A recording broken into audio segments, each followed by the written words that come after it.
Bonsoir à tous et bienvenue dans Ça vous regarde. Au sommaire ce soir, quelle stratégie énergétique pour la France? Comment répondre aux besoins de demain? Deux camps se sont opposés hier à l'Assemblée, les pro-nucléaires d'un côté, les partisans des panneaux solaires et des éoliennes de l'autre, et au milieu, un Premier ministre qui temporise. On va donc tenter d'y voir plus clair et de dépassionner ce débat avec nos invités. C'était il y a 80 ans, jour pour la première fois, votaient les femmes en France. 80 ans après, seuls 28% des postes clés sont occupés par des femmes. C'est ce qui ressort du baromètre qui a été publié par Oxfam. Pourquoi ça coince? Comment aller plus vite vers la parité? On en discutera avec la directrice générale d'Oxfam, Cécile Duflot. Enfin, dans la dernière partie de l'émission, on reviendra sur cette minute de silence qui n'éteint pas la polémique. Les députés ont rendu hommage aujourd'hui à Aboubacar Cissé, ce jeune musulman assassiné vendredi dans une mosquée du Gard. Mais la façon dont ce drame a été géré par Bruno Retailleau a de nouveau enflammé l'hémicycle. Voilà pour le sommaire, c'est parti pour Ça vous regarde.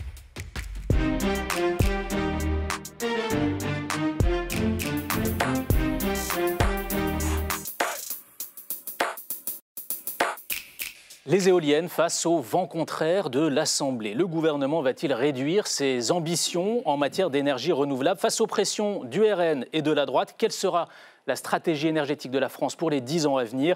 On en débat ce soir donc avec 3 députés et un spécialiste des questions d'énergie. On va commencer par vous, Nicolas Goldberg. Bonsoir. Bonsoir. Vous êtes membre de Columbus Consulting et responsable des questions d'énergie au sein du laboratoire d'idées Terra Nova. Nos spécialistes politiques à présent, Jean-Luc Fugit, bonsoir. Bonsoir. Vous êtes membre du groupe Ensemble pour la République à l'Assemblée et vous présidez le Conseil supérieur de l'énergie. C'est un organisme qui est obligatoirement consulté dans le cadre de ce qu'on appelle la PPE, la programmation pluriannuelle de l'énergie. Tout à fait. Dominique Voynet, bonsoir. Bonsoir. Vous êtes ancienne ministre de l'écologie, vous avez été 2 fois candidate à la présidentielle pour votre parti et aujourd'hui membre du groupe écologiste à l'Assemblée. Et je ne trahis pas un secret en disant que vous êtes opposé à l'énergie nucléaire.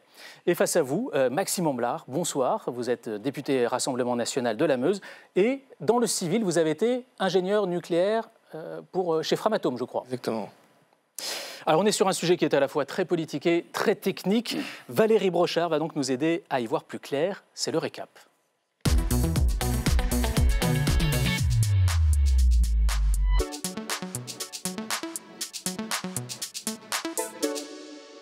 Bonsoir Valérie. Bonsoir Clément. François Bayrou reporte donc la feuille de route énergétique de la France à la fin de l'été. Mais oui Clément, sous la pression de la droite et du Rassemblement national, le Premier ministre annonçait hier dans l'hémicycle vouloir décaler encore un peu la publication du décret de programmation pluriannuelle de l'énergie, la désormais célèbre PPE, sur laquelle François Bayrou veut créer un groupe d'études pour améliorer sa copie avant l'été. Regardez.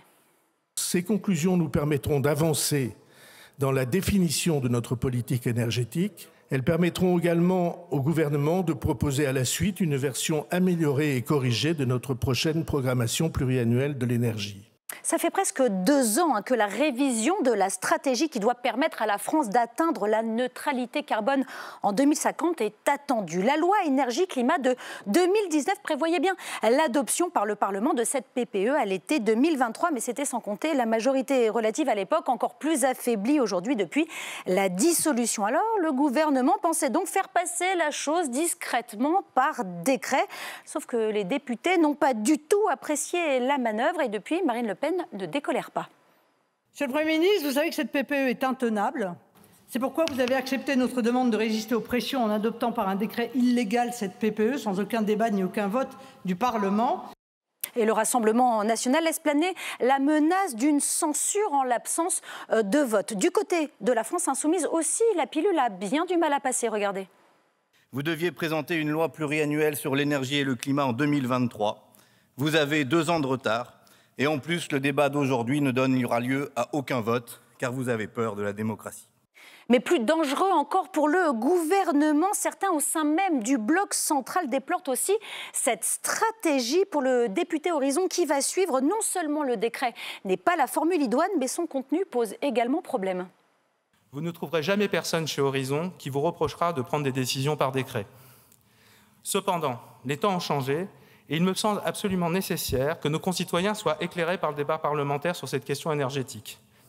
De ce que nous avons lu et que nous comprenons, il est décroissant, il comporte des erreurs et n'intègre pas la vision long terme tant nécessaire.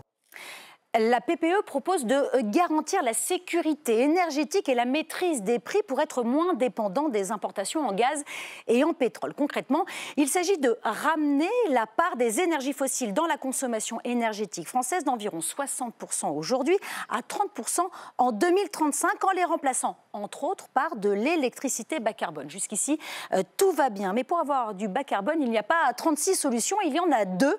Le renouvelable ou le nucléaire. Et c'est là que ça coince. Le renouvelable et surtout les éoliennes, c'est non pour le Rassemblement national. Et pour le groupe écologiste, ce nouveau texte relance l'atome. Une aberration pour la députée et ancienne ministre présente sur ce plateau, Dominique Voynet, qui a tenté une autre approche après le décret, l'invitation à déjeuner. Regardez.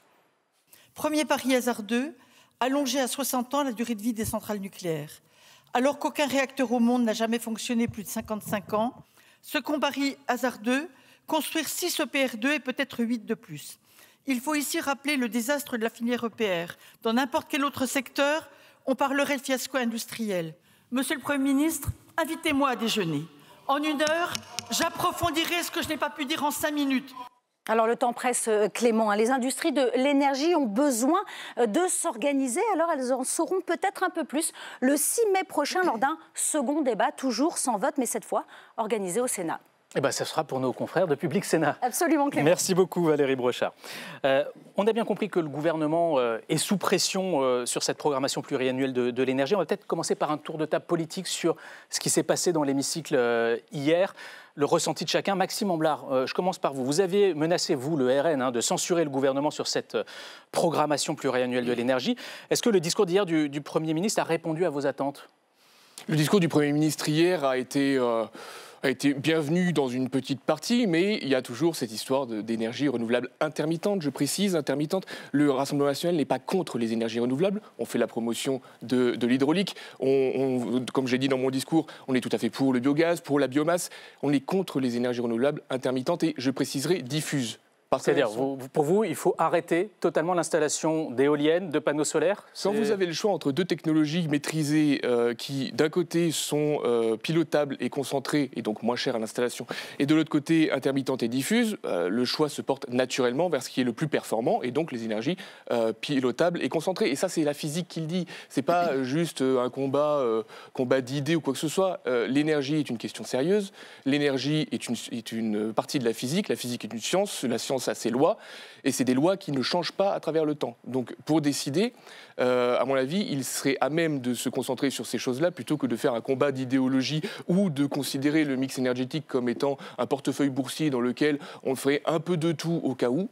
Non, la science nous permet de trancher. Donc, pour l'instant, le compte n'y est pas pour vous, et la menace de censure est toujours sur la table. Exactement, c'est ce qu'on promeut au Rassemblement national, et aujourd'hui, persister dans ce sens-là avec les énergies renouvelables intermittentes n'est pas admissible.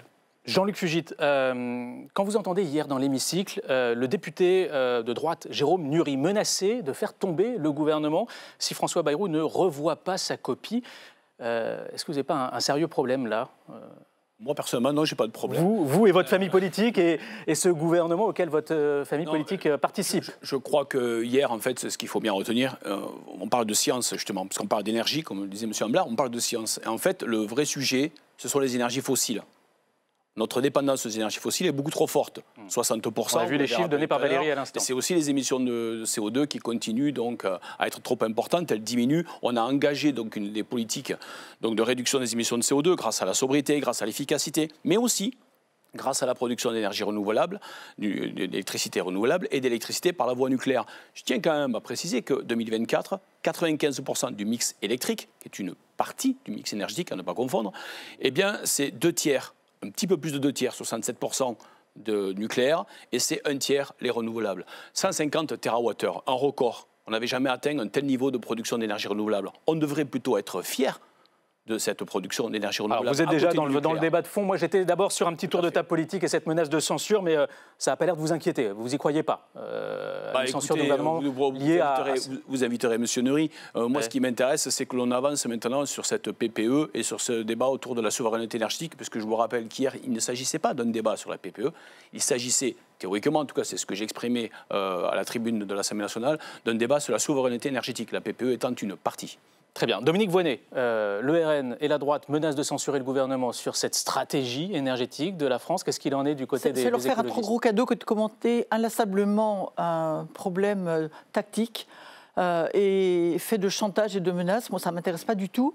Ce qui m'intéressait dans le débat, qui n'était pas conclusif, qui n'était pas suivi d'un vote, c'était qu'on puisse travailler largement sur la souveraineté énergétique de la France dans son ensemble. Moi, j'avais 5 minutes, j'ai traité un tout petit sujet. Je pense qu'il aurait fallu pouvoir débattre davantage des voies et moyens par lesquels on pouvait à la fois réduire nos consommations pour ne pas gaspiller, être efficace, diversifier nos sources d'énergie dans tous les domaines. Les mobilités, l'habitat, l'agriculture, évidemment la production d'électricité qui n'est Vous avez été privé de débat, vous estimez ? Sujet. Non, on n'a pas été privé de débat, mais c'est un tout petit débat. Et il faudra en avoir beaucoup d'autres si on veut arriver à une stratégie cohérente. Nicolas Goldberg, alors je ne vais pas vous demander de jouer les arbitres dans ce débat très politique, mais quel regard vous portez sur ce qui peut ressembler un peu à une guerre de religion entre les pro-nucléaires, les pro-énergie renouvelable ? Ouais, c'est un débat qu'on a depuis longtemps. Après, c'est un débat qui a été fait dans une assemblée un peu vide. Quand même, ce qui a été quand même très dommage. Déploré d'ailleurs par François Bayrou. Vu l'importance du sujet, on l'a vu pendant la crise électrique et énergétique de 2022-2024. Pour l'avenir, on voit que cette dépendance aux énergies fossiles, elle nous tue à petit feu. C'est-à-dire que les imports d'énergie fossile chaque année, c'est 50 à 80 milliards d'euros qui pèsent sur notre balance commerciale. C'est 114 milliards d'euros en 2022. Et on est à la merci de la moindre déclaration de M. Trump, M. Poutine ou du moindre événement au Moyen-Orient pour tout ce qui est facture de gaz et de pétrole, sachant que le gaz et le pétrole, aujourd'hui, c'est environ les 2/3 de notre consommation finale d'énergie. Donc, moi, je trouve ça assez dommage que l'Assemblée ait été vide à ce point-là.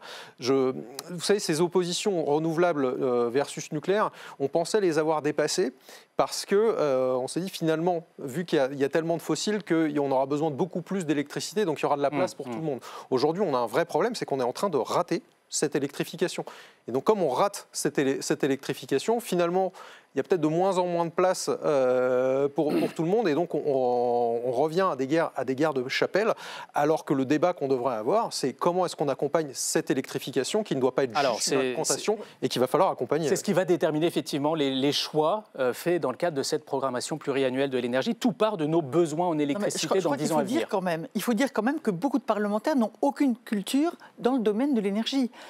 C'est pas un hasard si les 3 personnes que vous avez ici ce soir sur le plateau, les parlementaires, sont tous membres de l'OPEX, l'Office parlementaire d'évaluation des choix scientifiques et technologiques. On a un certain goût peut-être pour ces questions-là.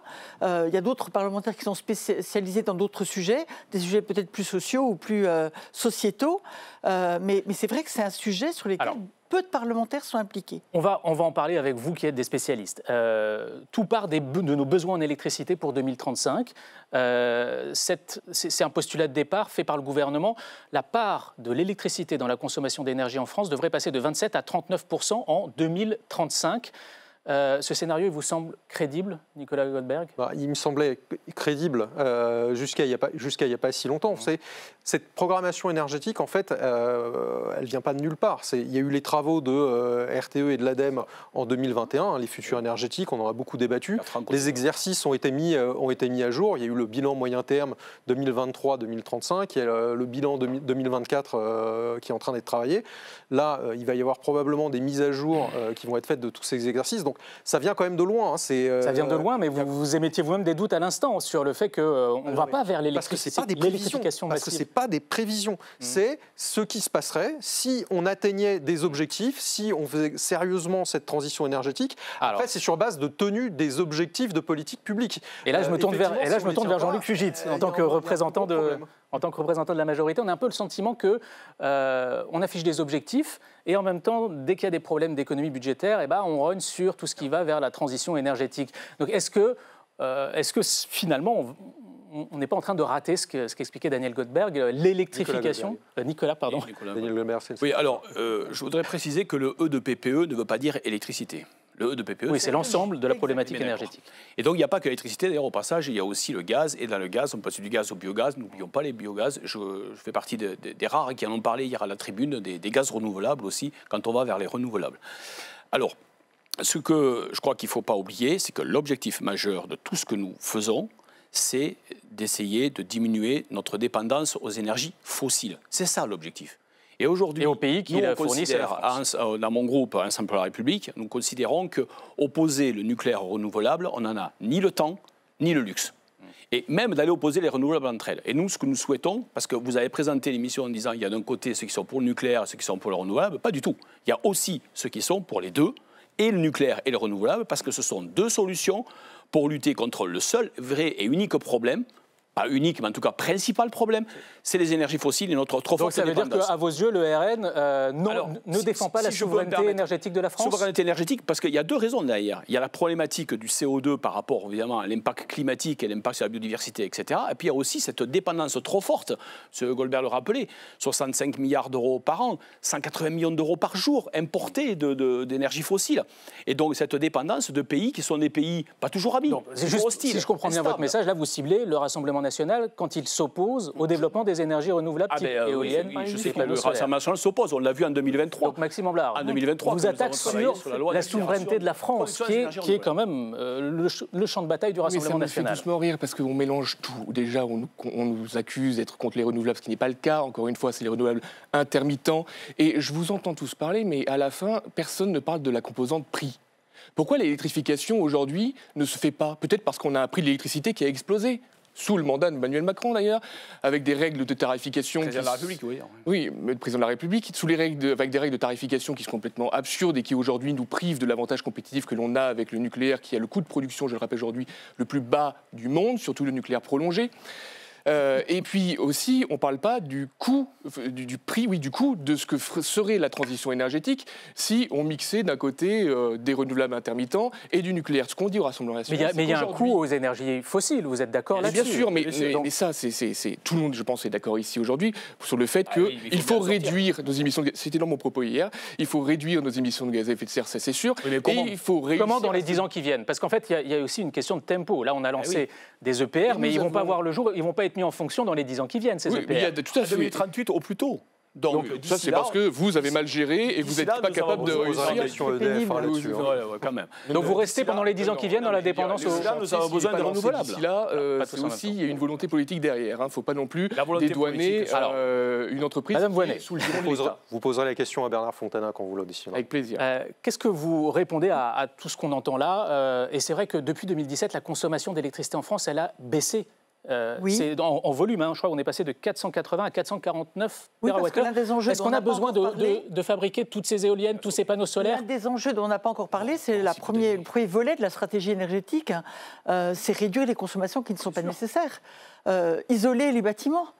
Isoler les bâtiments, y compris les bâtiments publics, les piscines, les gymnases, les écoles, les hôpitaux, etc. Madame, vous êtes en train de nous dire qu'on va aller encore vers moins de consommation électrique qu'aujourd'hui. Mais oui, bien sûr, parce que l'objet n'est pas de consommer de plus en plus d'électricité. Moi, ce que je souhaite, c'est une substitution, chaque fois que c'est possible, de l'électricité d'origine nucléaire qu'on transporte sur de longues distances par des outils de proximité. On nous dit que c'est intermittent, c'est vrai, il faudrait être idiot pour le nier. Par contre, je constate que nos partenaires européens sont en train de travailler sur des solutions d'accumulation dans des batteries. On a besoin de recherche sur ce secteur pour s'améliorer encore. Est-ce que vous savez, par exemple, que la seule université espagnole qui n'a pas été touchée par le blackout hier, c'est l'université d'Almeria qui bénéficie d'une distribution électrique par des panneaux. Nicolas Goldberg, juste sur ce point évoqué par Dominique Voynet, on peut stocker l'énergie intermittente? Il y a des solutions techniques et rentables économiquement, on va dire? En fait, il y a toujours des solutions. La solution de stockage d'électricité la plus développée aujourd'hui, c'est l'hydroélectrique. C'est d'ailleurs pour ça qu'on a développé le nucléaire en même temps que l'hydroélectrique, parce que le nucléaire, ça produit en bande, puis derrière, vous avez l'hydraulique qui fait du suivi de charge. Après, vous avez aussi les batteries, mais on peut aussi travailler à la flexibilité de consommation. Vous savez, les ballons d'eau chaude en France se réchauffent, s'enclenchent la nuit. C'est de la flexibilité de consommation. On a décidé de placer plutôt le chauffage des ballons d'eau chaude la nuit pour passer ce qu'on appelle le creux de nuit et éviter au nucléaire de moduler. On peut faire ça sur plein de choses. On peut dire qu'on recharge les véhicules électriques des flottes d'entreprises plutôt à midi quand il y a des surplus solaires. On peut jouer là-dessus. Donc des solutions de stockage, Il y en a, après, il faut quantifier. Est-ce qu'on en aura suffisamment pour répondre à tous les besoins? Aujourd'hui, on voit qu'on a des problèmes de prix, on a des prix négatifs, pas forcément problème, mais on a des prix négatifs sur le réseau électrique. Ça veut dire qu'on produit trop à certains moments. La question, c'est comment est-ce qu'on absorbe ces surplus? Donc, il faut jouer sur des questions de flexibilité. C'est pas simple. L'hydroélectrique peut aider, il y a les batteries, il y a la flexibilité de la consommation. Juste d'un mot, Dominique Voynet évoquait le blackout en Espagne. Est-ce qu'on a des éléments d'explication sur ce qui s'est passé? Parce que certains ont pointé notamment justement le côté intermittent des énergies renouvelables et une baisse de production d'un champ d'éoliennes qui aurait pu faire tout dérailler. Alors c'est comme pour le Covid, je vais vous dire. Ceux qui sautent sur des explications alors qu'on est à peine 24 heures après le drame et que tous les efforts se sont concentrés sur la remise en service du réseau électrique et que maintenant le travail sur l'enquête peut commencer, tous ceux qui se sont jetés hâtivement sur des causes ont fait une grosse erreur et ont montré leurs lacunes. Alors il y a le renouvelable, aujourd'hui Pedro Sanchez a accusé le nucléaire, il y a eu les incendies, il y a eu l'interconnexion, donc on a dit ces interconnexions de problèmes. Bon, il y a plein de pistes et surtout, en fait, ce qu'il faut bien voir, c'est ce qui s'est passé en Espagne. C'est pas un événement. Il y a eu une cascade d'événements, il y a eu des déclenchements, il y a eu des événements dans plusieurs pays. Donc ça prendra du temps. Il va falloir réconcilier des données. Donc pour l'instant, on ne sait pas et vous vous avancez pas sur l'explication. Pour l'instant, il est urgent de se taire sur ce sujet. On va faire un focus, si vous voulez bien, sur l'éolien. Rebondir, soyons sérieux. Des solutions pour faire de l'électrification, il y en a plein. Je peux proposer à Madame Voynet de pédaler sur un vélo électrique pour faire de l'électricité, ça marchera. Mais à quel prix? C'est ça la question derrière. C'est à quel prix? Aujourd'hui, nous avons des sources d'énergie qui sont physiquement moins chères que d'autres. Et ça, c'est la physique qui le dit. L'hydraulique en premier, le nucléaire après, et après on a la biomasse, et derrière on a les renouvelables intermittents. Alors, mais bien sûr, comme vous venez sur cette question du prix du nucléaire. Moi, quand j'entends des gens se disputer sur l'histoire de prix, je regarde ce que dit la Cour des comptes, et la Cour des comptes, elle dit qu'en dessous de 100 € du mégawatt-heure, c'est aléatoire d'imaginer qu'un EPR puisse être rentable. Donc il va falloir en tenir compte. En s'appuyant sur ce qui s'est passé dans la construction. Elle sera probablement plus chère qu'aujourd'hui, notamment le taux si on veut prendre en compte l'ensemble des causes. Vous êtes capable d'écouter quelqu'un au lieu de lui couper la parole? Pas quand il dit autant de bêtises à la minute. Oh là. On va essayer de se respecter dans le débat. Un homme grossier, caricatural, qui fait un peu de sexisme en plus d'un peu d'arrogance technocratique. N'importe quoi. Mais... On a des temps de parole un peu. Allez-y, monsieur Fuget, on ne vous a pas entendu ces derniers instants. Alors, je voulais simplement rappeler que globalement, la consommation énergétique de la France, c'est 1500 TWh. L'objectif en 2035, c'est d'arriver à 1100 TWh. Donc il y a bien une notion de diminution, il y a bien une notion de sobriété et d'efficacité. Là, vous passez de consommation globale. Je parle du global, parce que c'est ça qui nous intéresse. Le global, c'est fossile, c'est nucléaire et c'est renouvelable. Et donc si on veut diminuer le global par la sobriété et l'efficacité, on va aussi fortement diminuer la part du fossile, pour ne pas dépendre de ces pays non amis, instables, etc. Et aussi pour des raisons évidemment climatiques. Et donc on est obligé de jouer, de mon point de vue, avec les deux autres leviers qui sont et le renouvelable et le nucléaire. Voilà pourquoi je dis qu'il ne faut pas les opposer. Donc ça, je pense que c'est extrêmement important de l'avoir en tête. Et en fait, ce qu'il faut bien expliquer à nos concitoyens, c'est qu'en développant et le renouvelable et le nucléaire sur notre sol, on est en train, en quelque sorte, de relocaliser notre production d'énergie globalement, en n'oubliant pas les gaz, etc. Il n'y a pas que le E d'électricité, encore une fois.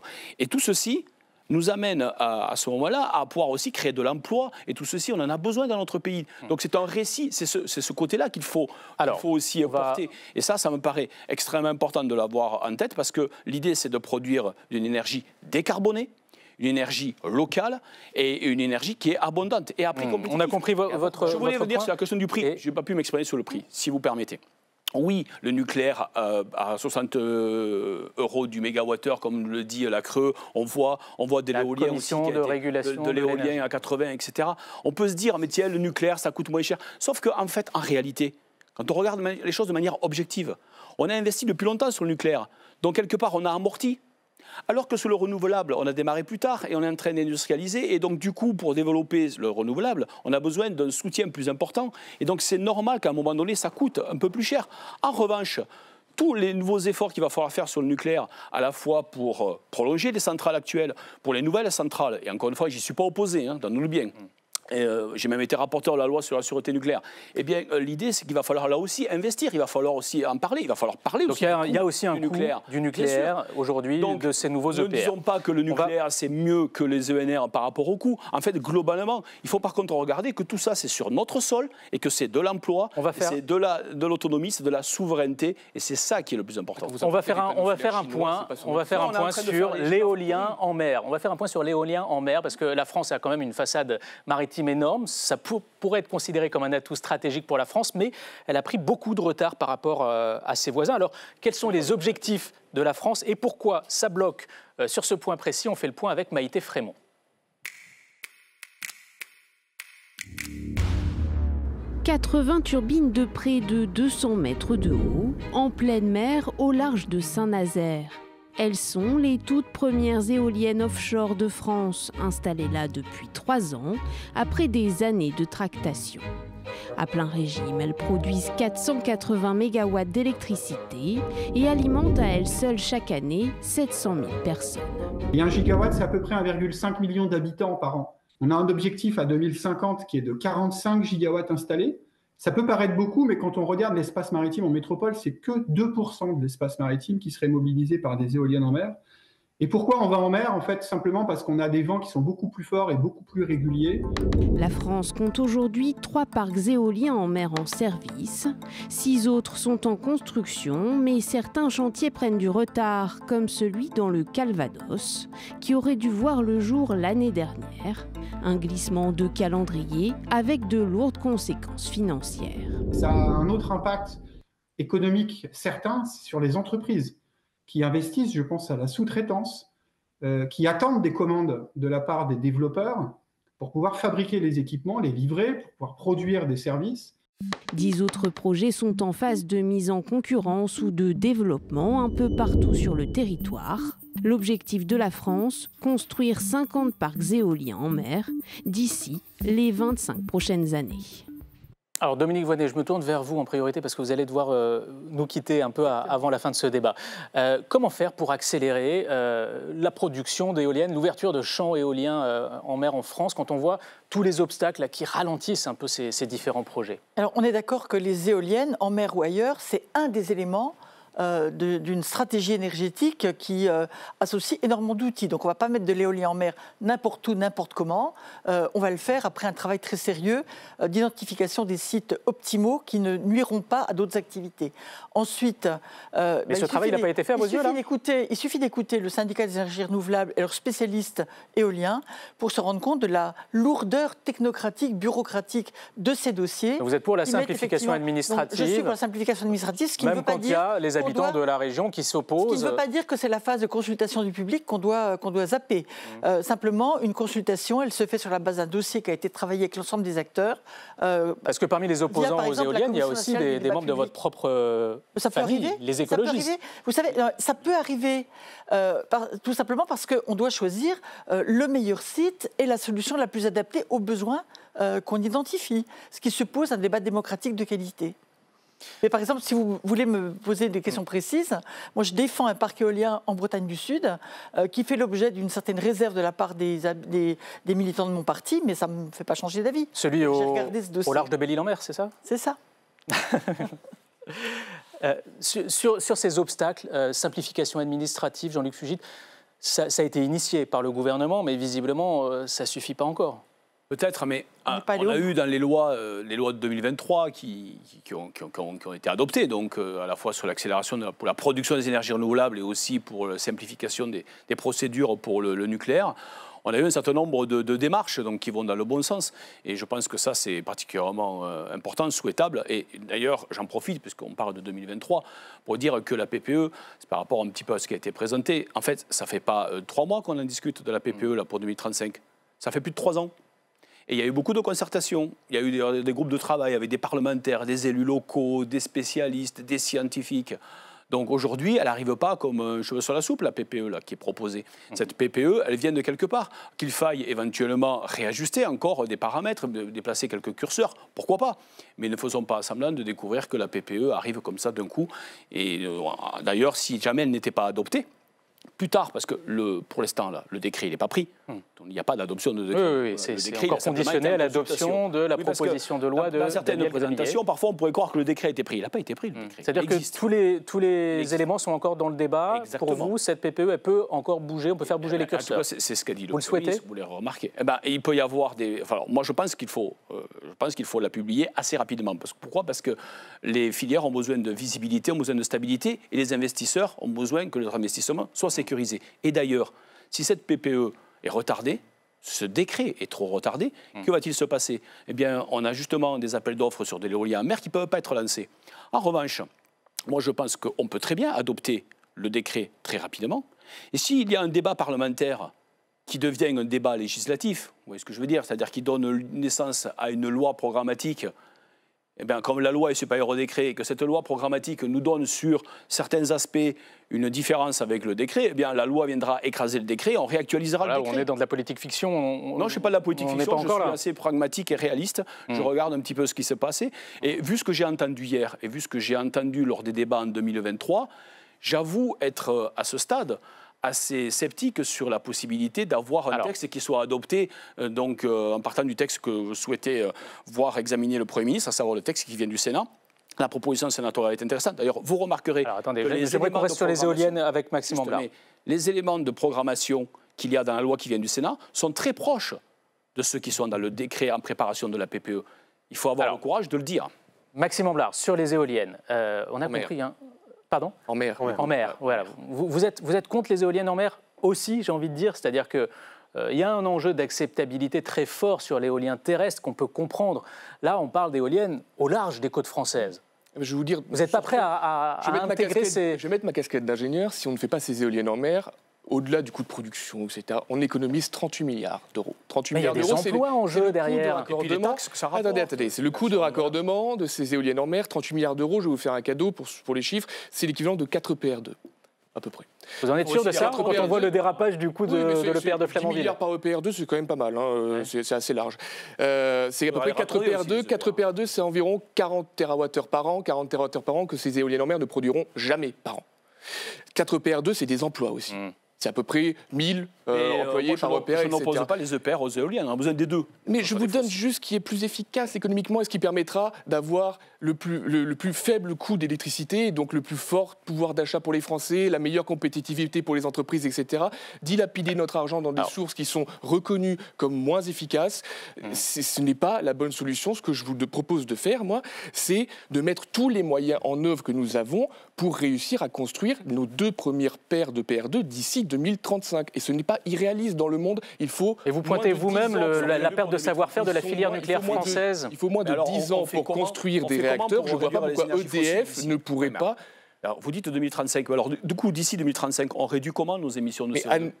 On ne fait pas de renouvelables parce qu'on n'a pas encore les nouveaux EPR. C'est quoi? On augmente le facteur de charge du nucléaire jusqu'à 80%. On fait du power-up, ce qui était envisagé par votre gouvernement d'ailleurs à un moment, ce que j'applaudissais, du power-up. En faisant ces deux choses-là, montant à 80% et power-up, on arrive à gagner l'équivalent en puissance de 6 EPR2. L'objectif de la PPE, c'est de passer de 60% à 30% de ça. Alors, c'est 40 TWh de faire l'augmentation du facteur de charge. Nicolas Goldberg, vous tiquez un peu sur ce que vous entendez. Non, mais je tique un peu sur ce que j'entends, parce qu'il y a la question des temps industriels également. Il faut rapporter ça au mégawattheure produit.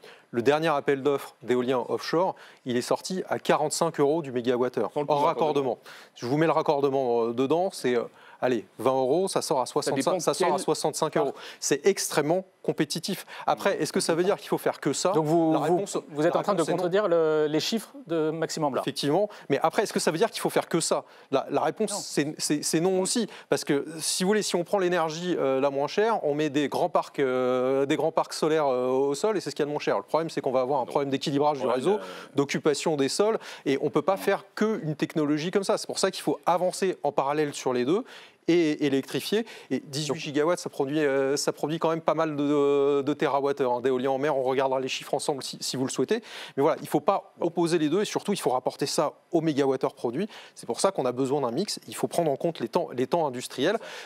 peut-être 2035, mais là, le calendrier d'EDF a l'air de glisser sur 2038 pour les EPR2. Donc effectivement, il faut faire des choses avant et augmenter le facteur de charge du nucléaire. C'est souhaitable, mais ce ne sera pas suffisant à condition de faire l'électrification correctement, effectivement. Ça fait beaucoup de si, mais ça fait ça une politique globale. Oui. On a compris qu'on n'a pas fini de débattre de cela. Merci à tous les trois d'être venus sur le plateau de Savourgarde et merci à Dominique Voynet qui a dû nous quitter un peu avant comme je vous l'expliquais. C'est le hasard de l'actualité qui veut cela, mais après Dominique Voynet, on accueille une autre ancienne ministre de l'Environnement qui a dirigé les Verts pendant longtemps. Bonsoir, Cécile Duflot. Bonsoir. Et c'est en tant que directrice générale d'Oxfam, qu'on vous reçoit aujourd'hui. Oxfam qui publie un index sur la place qu'occupent les femmes dans la politique en France. Et les résultats ne sont pas glorieux. On voit cela avec Hélène Bonduel. Si on vous invite Cécile Duflot, c'est pour évoquer avec vous les inégalités face au pouvoir. Selon le nouvel index lancé par votre ONG Oxfam, 28% seulement des femmes ont des postes clés en France. Un index sur la féminisation du pouvoir que vous sortez 80 ans jour pour jour. Au nombre des électeurs s'ajoute pour la première fois la foule des électrices. Après l'accès au vote des femmes pour la première fois. Au hasard des quartiers, voici Jeanne Boitel, impassible. Et Marie Dubas, souriante. Quelques mois plus tard, 33 femmes devenaient députées, des pionnières. Et puis des femmes, des communistes et des socialistes. Mais 80 ans plus tard, les femmes sont encore largement sous-représentées dans les sphères du pouvoir, notamment en politique. 36% de femmes députées, ça plafonne depuis 2017. 50% de femmes au gouvernement, mais aucune à des postes régaliens. Et si Édith Cresson et Elisabeth Borne ont accédé au poste de Premier ministre, elles sont les seules. En réalité, ce sont tous les niveaux du pouvoir qui sont très masculins. 80% des cabinets du gouvernement Bayrou sont des hommes. Les femmes représentent seulement 21% des maires, à peine 30% des présidences de région. Et pourtant, des solutions existent, dites-vous. Des modes de scrutin qui obligeraient à la parité, ou encore des sanctions plus lourdes pour les partis qui ne la respectent pas. Bonsoir Cécile Duflot. Bonsoir. Alors Hélène Bonduel l'évoquait à l'instant, il y a 80 ans jour pour jour, les femmes votaient en France pour la première fois. 80 ans après, seuls 28% des postes clés sont occupés par des femmes. Qu'est-ce qui empêche les femmes d'accéder à ces postes-là? Est-ce que ce sont les hommes tout simplement ou est-ce que la question est un peu plus complexe? La question est forcément plus complexe, mais il y a d'abord 100 années pendant lesquelles tous les hommes ont pu voter et les femmes n'ont pas pu voter. Donc le pouvoir s'est constitué entre hommes. On a eu très peu de femmes ministres à l'époque où elles n'étaient pas électrices. Et puis la représentation du pouvoir lui-même a valorisé les codes de la virilité, donc a aussi été très excluant pour les femmes. Ce qui est certain, c'est que la loi sur la parité a montré que si on mettait en place des règles, on pouvait faire bouger les choses. Dans les conseils départementaux, c'est évidemment une grande transformation entre les élections uninominales et les élections de binôme, ça a tout changé. Binôme, un homme, une femme à chaque fois. Exactement. Ce qui a évité que les femmes soient uniquement des suppléantes, comme c'était le cas des conseillers généraux avant. Vous avez été une femme politique avant de diriger Oxfam. Vous avez vu de l'intérieur comment se compose un gouvernement, comment un parti décide d'investir une femme ou un homme dans telle ou telle circonscription qui est gagnable ou qui ne l'est pas. Exactement. C'est l'un des biais aussi de la loi sur la parité. Quelle leçon est-ce que vous en tirez, vous, aujourd'hui? La leçon que j'en tire, c'est que c'est possible de faire autrement. Si on veut lire autant d'hommes que de femmes, on peut le faire. Parce que, comme vous le dites, les partis sont très à même d'évaluer la gagnabilité de telle ou telle circonscription. Ce qui est sûr aussi, c'est que les dispositions actuelles, donc notamment au niveau de l'Assemblée nationale, la sanction financière n'est pas suffisante. Alors, c'est pas Oxfam qui le dit, c'est le rapport du Haut Conseil à l'égalité qui d'ailleurs propose de la multiplier par 5 pour être encore plus dissuasif.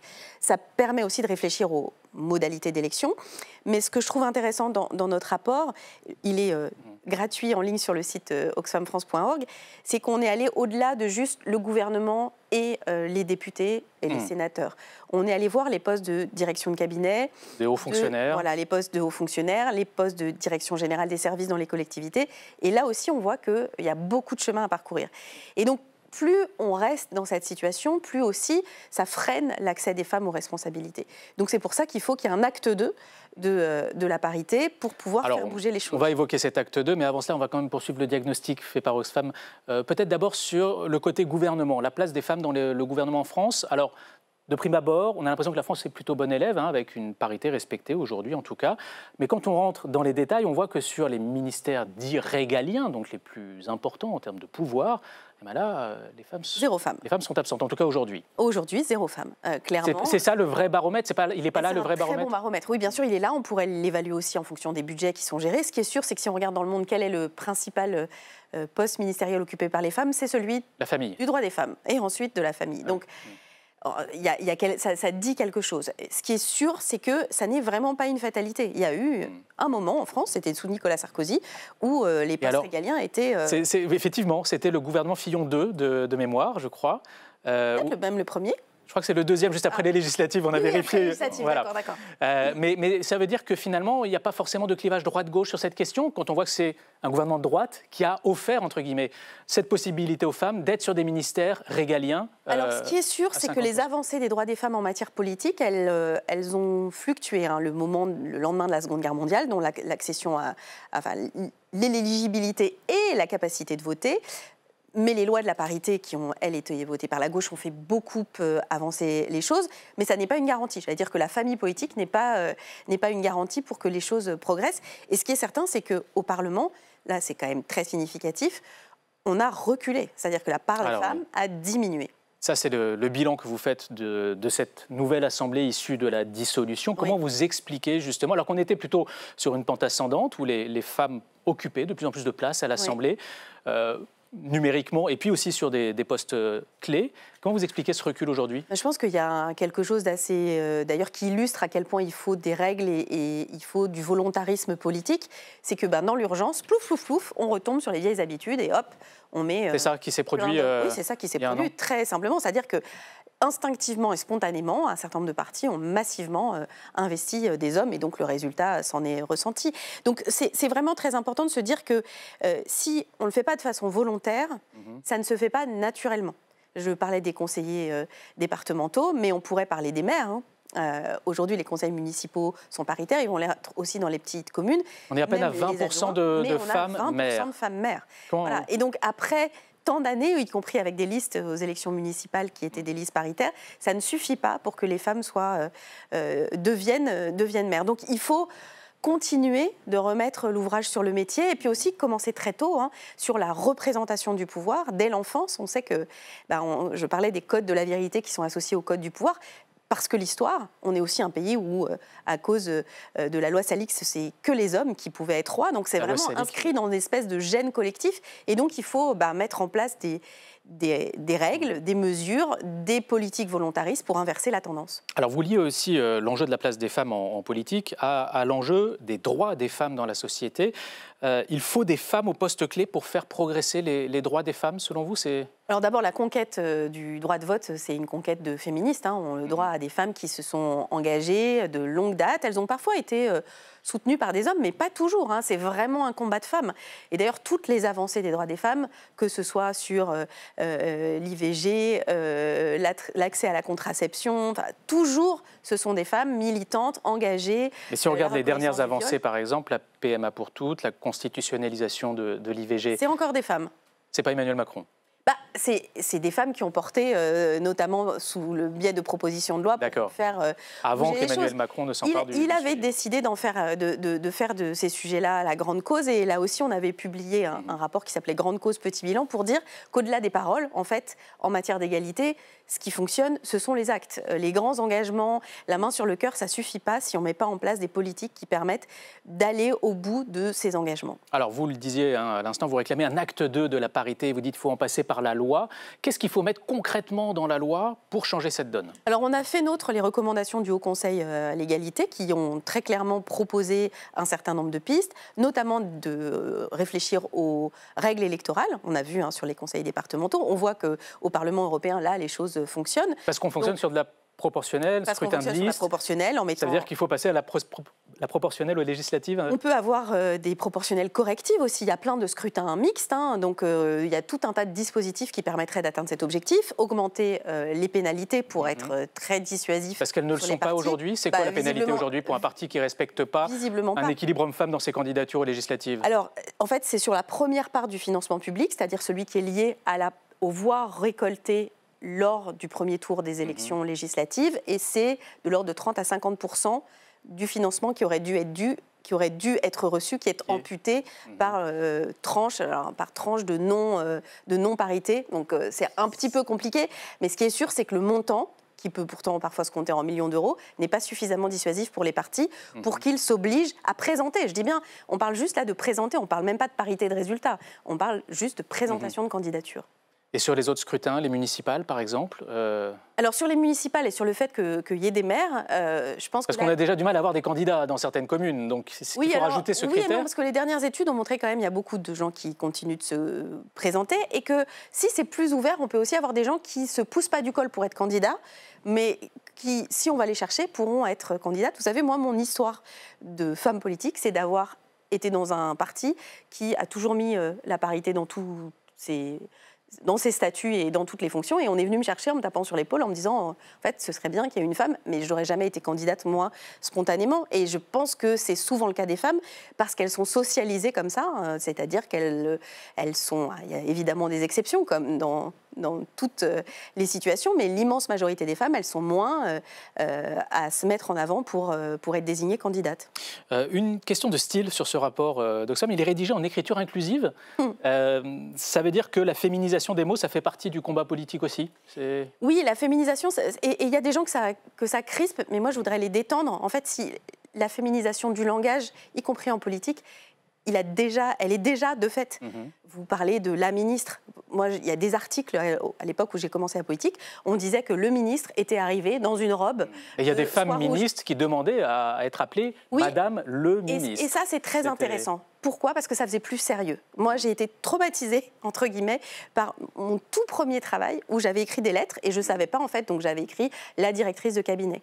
Et ma responsable, à l'époque, elle m'avait jeté la lettre en me disant, elle est quoi ? Elle n'est pas directrice d'école, elle est directeur de cabinet. Donc il fallait écrire Madame le directeur de cabinet. Et donc quand on explique à des jeunes filles, à des femmes que pour que ce soit sérieux, il faut qu'elles aient un titre masculin, on voit bien que... On en est sorti de ça aujourd'hui. Bien sûr, c'est pour ça que je vous dis que la féminisation du langage, maintenant, quand on parle d'une femme ministre... Et vous dites que ça crispe aussi. Ce qui peut crisper aussi, c'est le sentiment...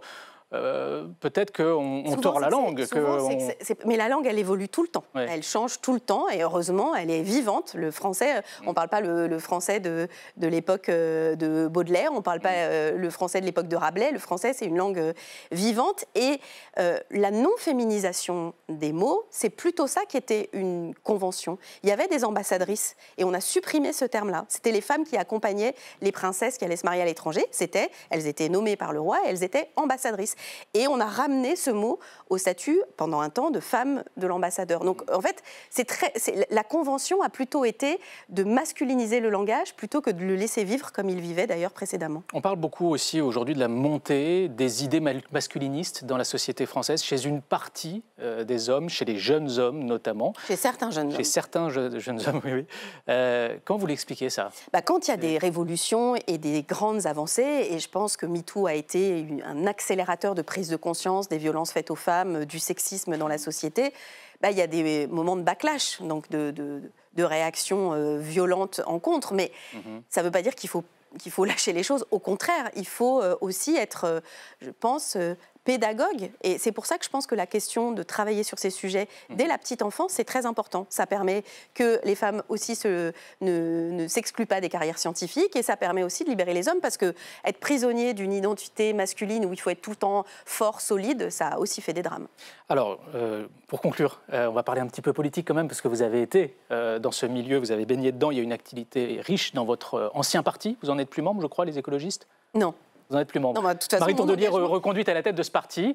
Comment vous jugez son bilan ? Écoutez, on parle d'elle dans ce rapport. C'est la seule femme à diriger un parti, un des 10 grands partis politiques en France. Et elle est critiquée pour une forme d'autoritarisme, notamment par certains écologistes, un manque de démocratie dans son fonctionnement. Il y ait l'avis des organisations. Ce sont des critiques qu'on adresse plus aux hommes en général qu'aux femmes. Les expressions des uns et des autres sont totalement libres.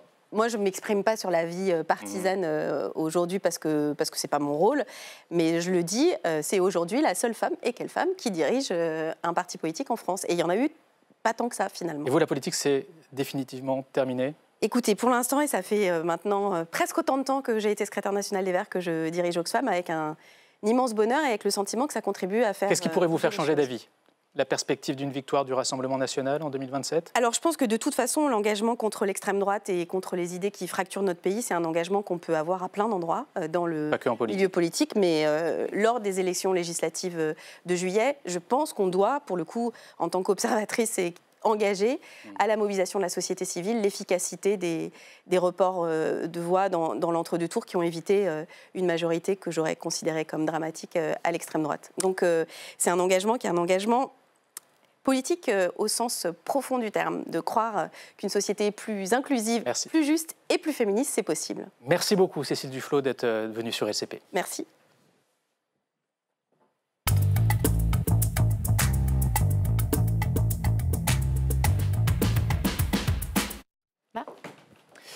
Et on ouvre la dernière partie de Ça vous regarde avec notre grand angle consacré ce soir à l'assassinat d'Aboubacar Cissé et à la polémique sur la façon dont le ministre de l'Intérieur a réagi. Aboubacar Cissé, je vous le rappelle, c'est ce jeune musulman qui a été poignardé à plusieurs reprises vendredi en pleine prière dans une mosquée du Gard. Les députés ont observé 1 minute de silence aujourd'hui pour lui rendre hommage, mais la polémique a vite repris le dessus. Clément Perrault.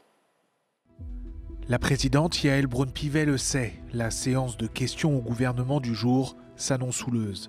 Elle va être dominée par un sujet, la mort d'Aboubacar Cissé. Bonjour à tous, la séance est ouverte. Dès le début, elle appelle à l'apaisement. Honorer la mémoire d'un homme et respecter la douleur de sa famille, c'est rejeter toute instrumentalisation politique de ce drame. En la mémoire d'Aboubacar Cissé, je vous invite à observer 1 minute de silence.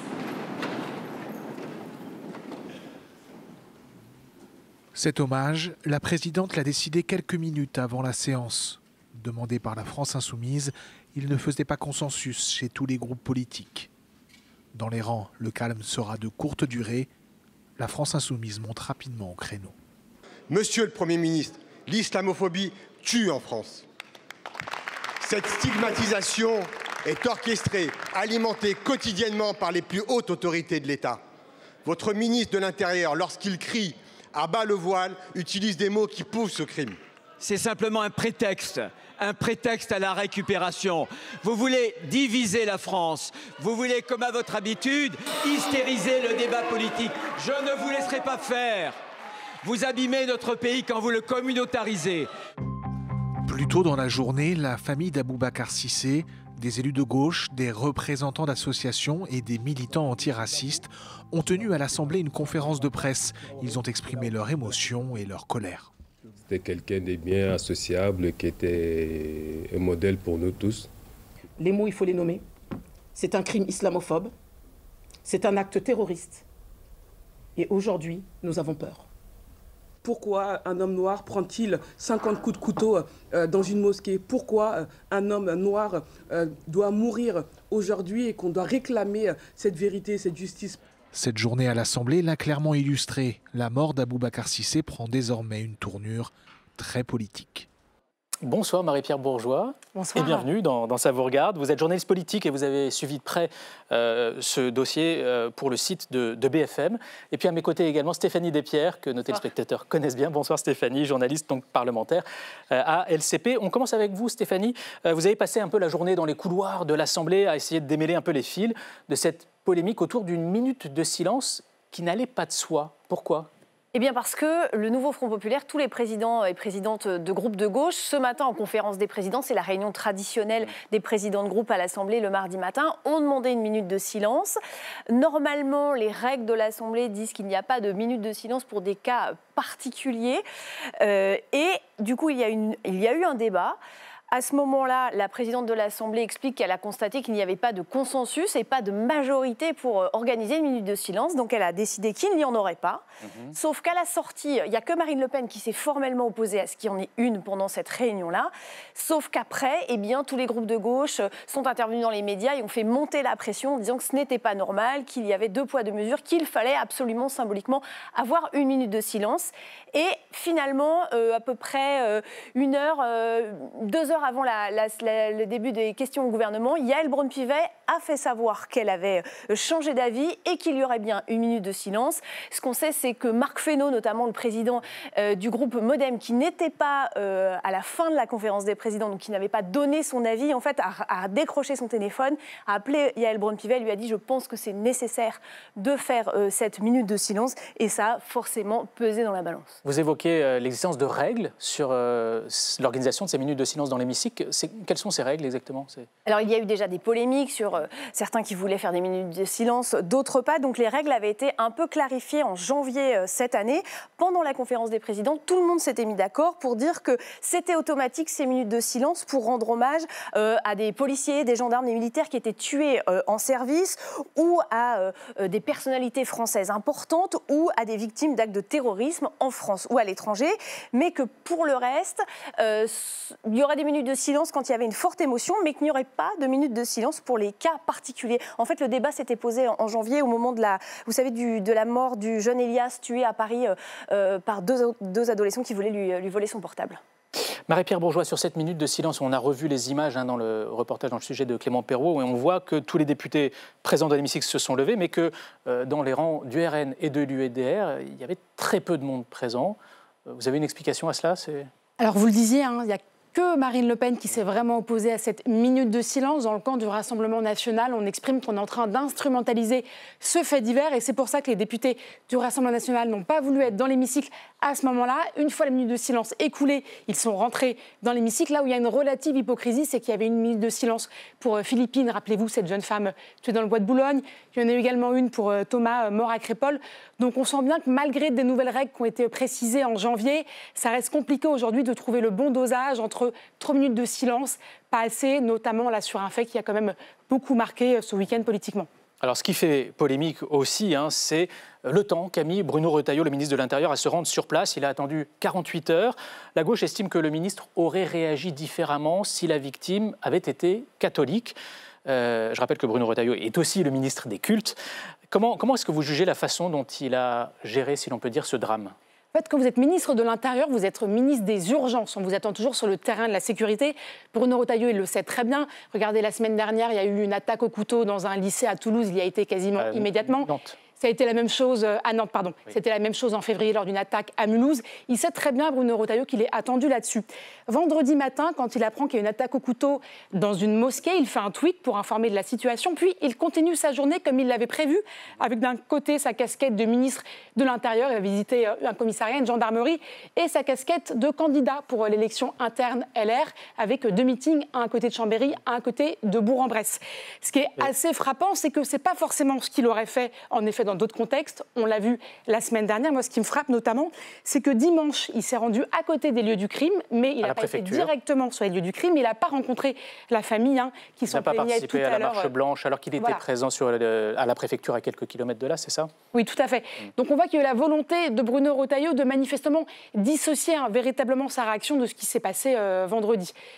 Stéphanie, la gauche l'a donc attaqué très violemment. Vous avez pu discuter un peu avec l'entourage de Bruno Retailleau. Quelle est sa ligne de défense? L'entourage de Bruno Retailleau explique que déjà, le ministre de l'Intérieur ne rencontre pas forcément toutes les familles de victimes, que c'est à leur demande. Donc là, on nous explique qu'en fait, la famille, il a fallu du temps, et notamment au moins 2 jours, pour contacter les parents de la victime qui vivent au Mali. Donc c'est ce qu'on explique du côté du ministère de l'Intérieur, et que tout a été fait, c'est-à-dire que dimanche, à nouveau, on a demandé au préfet d'essayer d'établir le contact avec la famille. Et puis sur la question de se rendre sur les lieux, parce qu'on l'a dit, la gauche a accusé le ministre de l'Intérieur de ne pas s'être rendu à la mosquée ou à la marche blanche. On m'a expliqué qu'il était prévu que Bruno Retailleau aille à la mosquée quand il est parti, quand il a quitté Paris pour se rendre dans le Gard, mais que finalement les remontées de terrain des sources de sécurité du préfet lui ont indiqué que peut-être il y avait un impératif de sécurité qui n'était pas rempli, et il a renoncé, en tout cas c'est ce que dit son entourage, à y aller au dernier moment. Alors, il y a eu des critiques à gauche, mais également dans son propre camp. C'était la question que j'allais vous poser. On aurait pu imaginer que la droite allait serrer les rangs derrière le ministre de l'Intérieur. Ce n'est pas du tout le cas, d'après votre Ce qui est travail. assez frappant, c'est que d'abord, même des soutiens de Bruno Retailleau, je pense à Xavier Bertrand, a expliqué qu'il aurait dû aller immédiatement sur place. Vous avez évidemment des gens dans le camp de Laurent Wauquiez qui disent « mais c'est pas normal, il était à 2 heures de route du Gard vendredi ». Venant de Laurent Wauquiez en pleine campagne pour la présidence des Républicains, on peut peut-être comprendre les critiques à travers ce prisme-là. Ce qui est très intéressant, c'est que quand vous discutez avec le ministre de l'Intérieur et son entourage, on vous explique que, évidemment, sa priorité, c'est sa casquette de ministre de l'Intérieur. Il y a un exemple, en avril, il était attendu dans un meeting à Mont-de-Marsan, il a annulé pour aller à un hommage rendu à un CRS mort en opération. Donc on vous explique qu'a priori, sur le papier, il n'y a pas du tout de problème. Et en réalité, on se rend compte que c'est un peu plus compliqué, notamment vendredi, il était en Auvergne-Rhône-Alpes, la région de Laurent Wauquiez. Ce qui est intéressant, qu'il y a un gros pourvoyeur de militants, puisqu'on estime qu'aujourd'hui, 20% des militants LR sont en Auvergne-Rhône-Alpes. Donc il était là-bas en campagne pour la présidence de son parti et pas en tant que ministre de l'Intérieur. Exactement. Et on peut supposer que probablement, il a souhaité passer toute sa journée en Auvergne-Rhône-Alpes pour essayer de convaincre des électeurs LR qui probablement ont plus envie de voter Laurent Wauquiez. Donc évidemment qu'il y a dû avoir une discussion sur est-ce qu'on y va, est-ce qu'on n'y va pas. Et le choix a été fait plutôt de garder sa casquette de candidat vendredi. Merci à toutes les deux d'être venues sur le plateau de Ça vous regarde. C'est la fin de cette émission. On se retrouve demain. En attendant, passez une bonne soirée sur LCP.